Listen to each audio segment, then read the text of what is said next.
Stage 7 of the 2020 Tour de France is in the books, and what a day we had today. A truly epic day at Le Tour, and really BORA-Hansgrohe on the front from kilometre 0, and we had a few climbs no longer than 3 kilometres, but Peter Sagan sent his men right to the front and they set a blistering tempo, and almost immediately we saw Caleb Ewan, Giacomo Nizzolo, Cees Bol, Mads Pedersen and also Sam Bennett out the back of the peloton, and those guys really were the main stage favourites, the out and out stage favourites for today. And Sam Bennett almost managed to stay in the front group. He dropped back into a group around 20 seconds over the top of that second climb, and the Cornet Quickstep actually pulled back Kasper Asgreen to that group.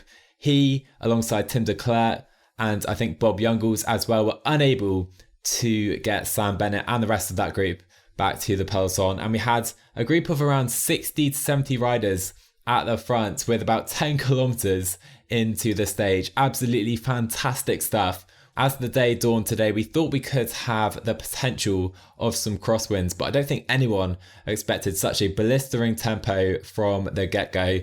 But Peter Sagan, not in the green jersey, that was worn by Sam Bennett today, and clearly Sagan not happy about that, and he was doing everything he could to get rid of Sam Bennett, and it worked because coming to the intermediate sprints, there was the likes of Matteo Trentin, who fought Peter Sagan. I think we had Brian Coquart as well. Trentin actually just beat Peter Sagan, taking all 20 points. However, that put Sagan straight back into the provisional green jersey, with Sam Bennett also out of contention for any points at the end of the stage, of course, as that group dropped back to about 3 minutes and then they just gave up on coming back, clearly realising it wasn't going to happen. Bora slowed up on the front. They just tempoed, not really pushing anyone out the back at that stage. Also in that group behind was Danny Martinez. Quick to note, he'd already lost a couple of minutes on stage 2 on Col d'Ez after falling on the descent.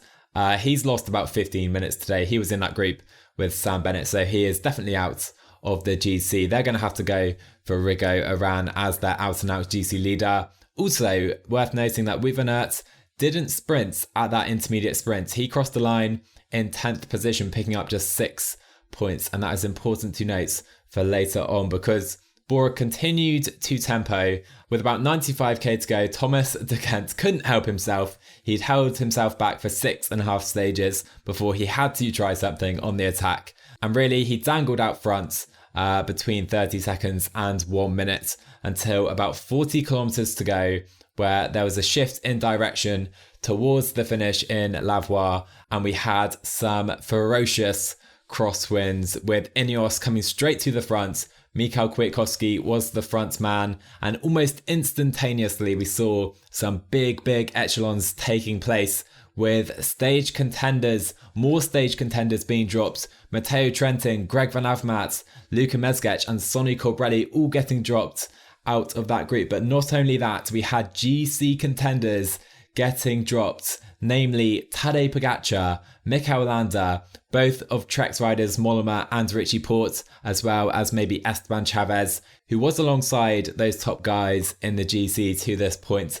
They were dropped almost instantly, and that gap ballooned to about a minute. We even saw leaders like Pinot, Bernal, Roglic rolling through to the front of that group, just trying to keep the tempo up and making sure more than anything they stayed in a good position. However, into the final 20k, I think about 17 kilometres left, Ineos did have a setback because Richard Carapaz did puncture, and really impossible for him to get back at this stage. Ineos stopped pacing on the front. He was unable to get back into that group though, even with Castroviejo's help, and they dropped back to that group with Pogacar and Landa, losing in the end about 1 minute and 20 seconds. And that gap would be stable until the final sprint, a very quick run in to the final. And it was FDJ really on the front into those final kilometres. A great showing by them after really failing in the crosswinds at last year's race, of course. And into the final kilometre,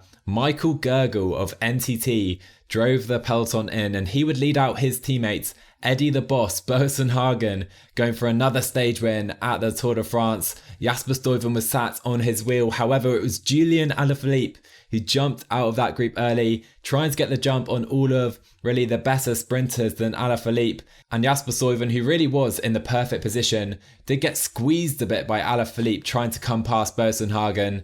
Maybe you could say Stuyven left it too late in that sprint. I'm not sure about that because Alaphilippe went too early. Alaphilippe really did come across Stuyven. Stuyven had nowhere to go. Alaphilippe put his hands up, really not happy with Jasper Stuyven, but certainly not Stuyven's fault. He did nothing wrong right there. Whilst this was happening, Sagan, who sat on Wout van Aert's wheel, clearly he was the man Sagan was looking out for today. And really Sagan was swamped by sitting on Van Aert's wheel, and he had to swerve aggressively to the left-hand side of the road to avoid Michael Gurgle, who was done after doing the lead out. And I think Sagan actually did touch Hugo Hofstetter of Israel Startup Nation, and I'm not quite sure what happened to Sagan. I'm not sure if he unclipped or his chain did drop, but Sagan was basically done from that point in.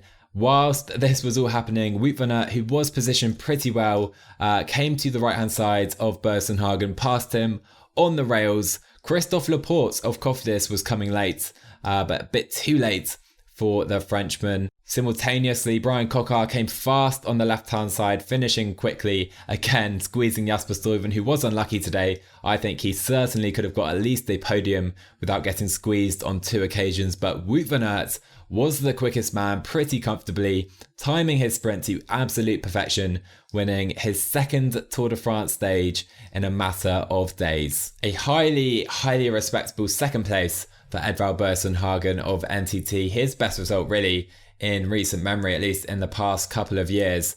Brian Coquard again on the podium at the Tour. He's had 2 second places, couldn't quite get that elusive stage win today, and an absolutely fantastic stage all in all. And really coming after this stage, the main talking point for me is Wout van Aert the best rider in the world right now. There's been a lot of people saying he is, so I wanted to really delve into this subject and take a look at Van Aert, because we forget he's only been really riding on the roads in the World Tour for less than 2 seasons. He joined Jumbo-Visma at the beginning of 2019. After really showing his cyclocross skills, he was an absolute unstoppable force in cyclocross alongside Mathieu van der Poel. And joining Jumbo-Visma, he had some great results initially. He was top 3 at Strada Bianca, 6th at Milan-San Remo, top 20 in most of the cobbled classics, with the real highlight being 2nd at the E3 Binkbank Classic, just of course a few months into his World Tour career. And he came 2nd in a sprint actually at that edition of E3 behind Zdeněk Stybar of the Koenig Quick-Step. He beat Van Avermaet and Bettiol, as well as perhaps Bob Jungels in that sprint, but really he didn't look to be a elite sprinter, losing to Stybar there. Stybar, a capable but certainly not one of the best sprinters in the world.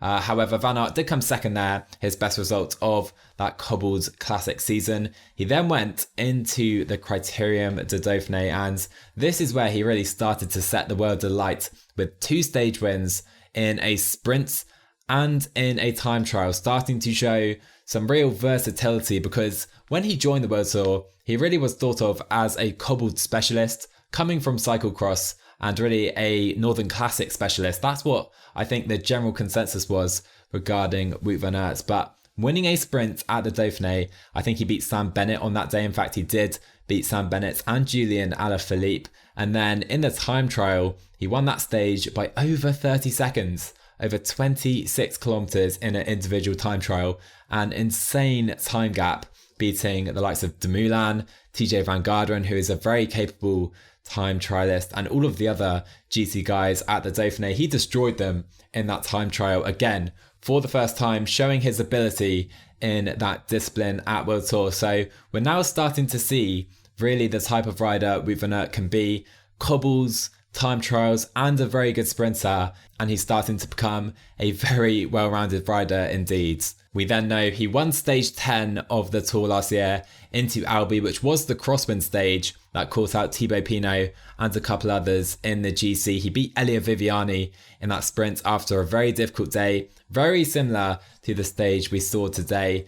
And then he went into the time trial a couple stages later. He was the favourite for that stage, and we know what happened. He crashed, horrendously ending his season. A pretty serious injury to his knee, I believe. So Wout van Aert came back for his second season as a World Tour rider, and let's just focus on post-lockdown results because we know he's won almost everything he's entered. He won Milan-San Remo, he won Strada Bianca as well. He then went to the Dauphiné and won stage 1 there, which I think was an initial sign of how well he can get over some more difficult climbs. We've seen him get over climbs at the likes of Strada Bianca, which are shorter climbs, shorter hills, but stage 1 of the Dauphiné involved a little bit more serious level of climbs, and we can actually take a look at some of those climbs he got over. The Col de Bial, 10.1 kilometers at 5.7%, according to La Flamme Rouge, and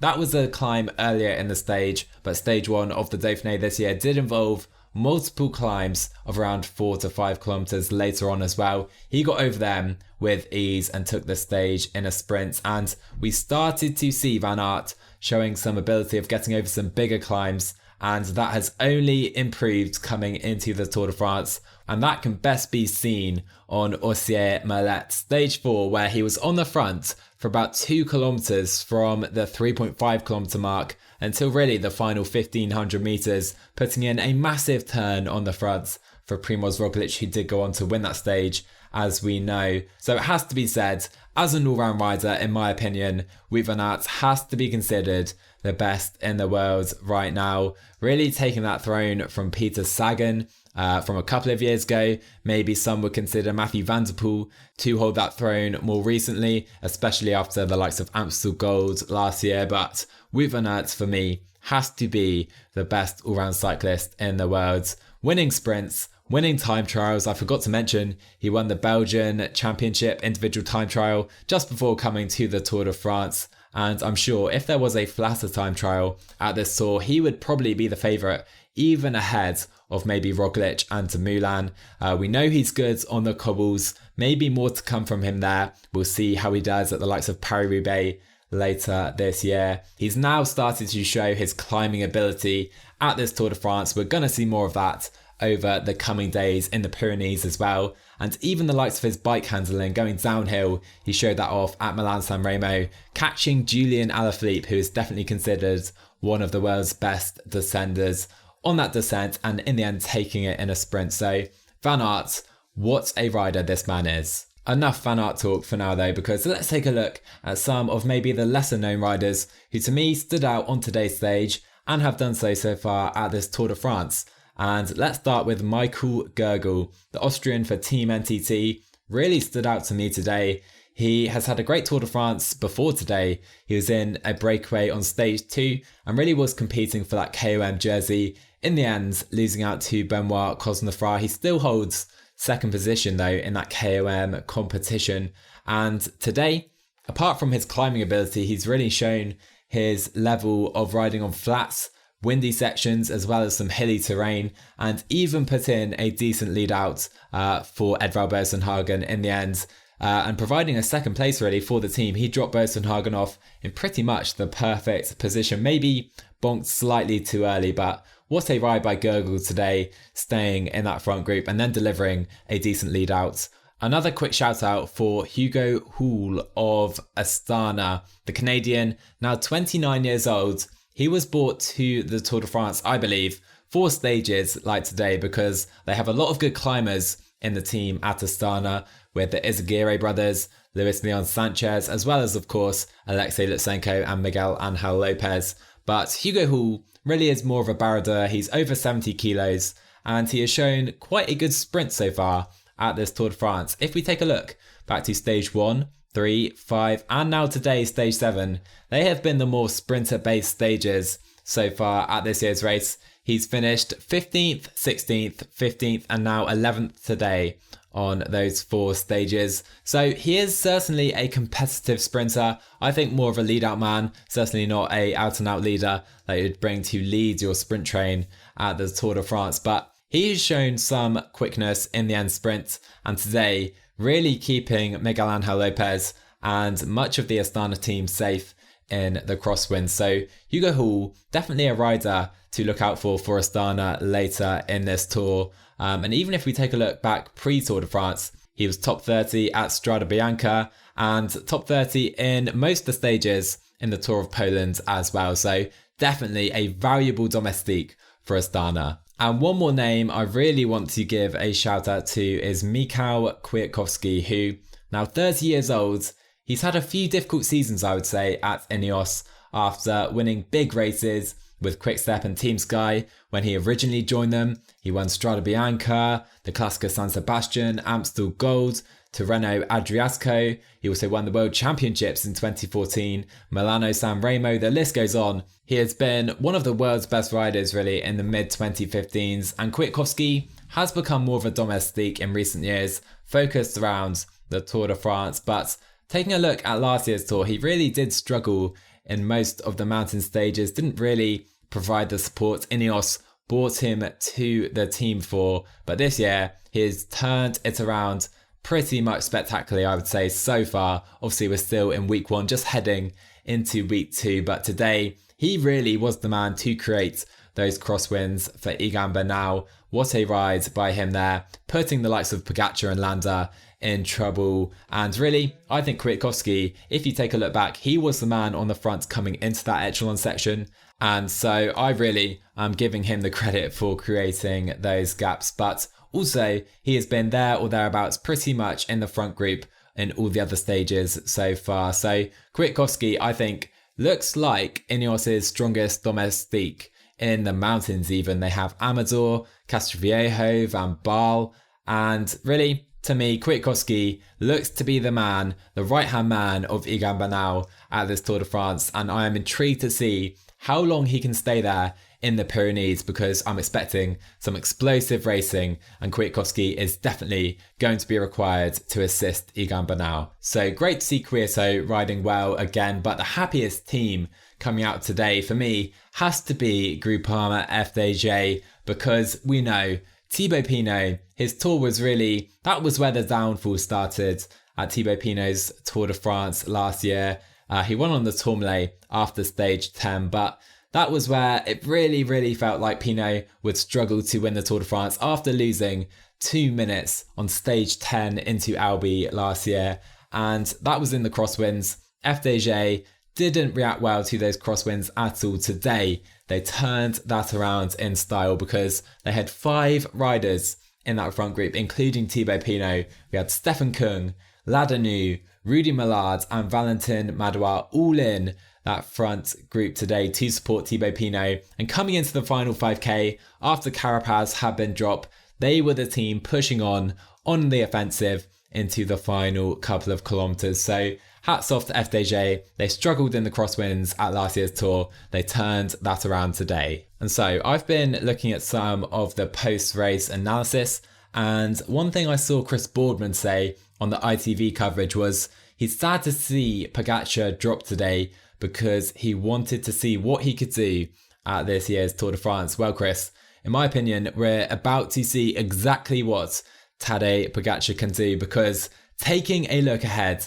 to stage 8 tomorrow, we'll be heading to the Pyrenees for the first time at this year's Tour, and I cannot wait because we also have the first HC category climb as well. First, we have an intermediate sprint about 40 kilometers into the stage. I'm sure the likes of Sagan, Trentin, maybe even Sam Bennett will be fighting for that one. But then we go straight into the Cul De Monte, which is around 7 kilometers, but over 8% in gradient. We could see a tricky tempo up there. We then sweep downhill into the valley, and a false flat section really leads into the first HC category climb at this year's race at 12.2 kilometers, 7.6%. Again, this is according to La Flamme Rouge, and it is the Porte de Balais. We could see some major tempo on that climb. Then downhill again into the final climb of the day at around 10 kilometers, 7.5%, the Col de Péry-Sud, which will then lead downhill for about 10k into the finish after a couple kilometers of flats, maybe 2 to 3 kilometers of flats to finish off the day. And let's not lie here, we were pretty disappointed with stage 6, where we finished on Mont Aigual, which yeah, there were no attacks from the GC at all. Really, the race was in the breakaway, and really it was neutralised behind in the peloton, with Ineos setting a pretty easy, comfortable tempo for all the GC guys on the front. I expect to see something very, very different tomorrow, and that is only going to be accentuated after the likes of Pogacar, Landa and the Trek boys lost time today. And going back to Chris Boardman's quote, sad to see Pogacar, we wanted to see what he could do at this Tour de France. I am 99+% certain that we will see Tadej Pogacar on the offensive trying a big attack on tomorrow's stage, probably on the final climb, maybe even on the Port de Balais, we'll see. But I am certain we'll see an offensive Pogacar. You could see his head drop as he crossed the finish line today. He will be desperate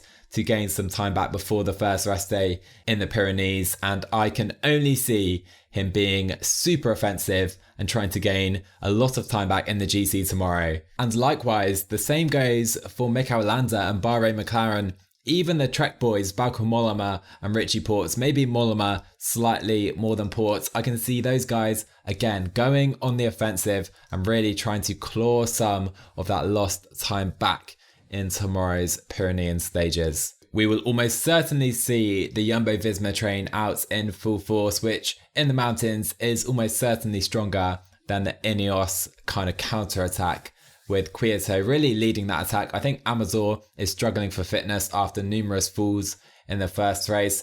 Castroviejo is a very good rider, same with Van Baarle, but they're not to the level of Sepp Kuss, Dumoulin, Bennett in the mountains, even maybe Van Aert at this stage, the way he is riding. So we can expect to see Jumbo-Visma controlling things in the peloton in the mountains and maybe even upping the tempo, because Roglic has looked fantastic. So they really need to put the pressure on at this stage, because Roglic, to me, at the Giro last year, he struggled coming into the third week. He was in fantastic form, unstoppable form, really for the entire season leading up into the Giro. He won the UAE Tour, he won Tirreno Adriatico last season, and then it fell apart for him in week 3 of the Giro. I think that's because he really went too early with his fitness and was too eager to get into that top shape, and he paid for it at the end of the Giro. I don't think he's made that same mistake again this year, but at the same time,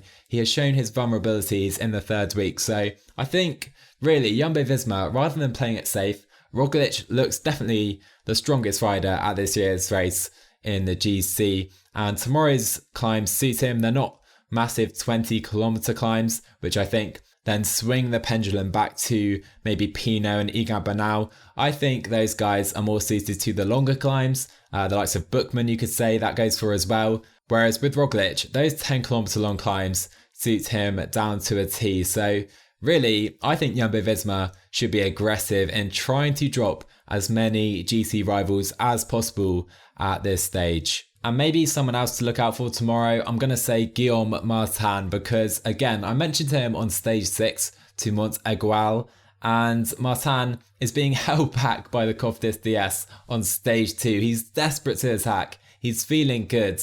I don't see why tomorrow's stage is going to be any different. Seems to suit Martin again. He's in fantastic form and he just wants to be aggressive and try and take some time on his rivals. So if those bonification seconds are up for grabs over the Col de Paris-Sud, we can expect to see Guillaume Martin being one of the riders trying to take those seconds and gain some time in the GC. There is potentially a chance we see a breakaway go up the roads with still Adam Yates and Mitchelton Scott in the yellow jersey. I don't think they'll be desperate to chase a breakaway in, but we'll see. A breakaway, if a strong one forms, we could certainly see them take another stage victory. But looking back at the peloton, I see Tadej Pogacar being on the offensive, so he is my pick for tomorrow's stage. After losing over a minute today, he will be more than desperate to claw some of that time back. If not, I expect to see the likes of Mikel Landa and Guillaume Martin on the offensive in tomorrow's stage. Anyhow, guys, that'll round out today's podcast. I really hope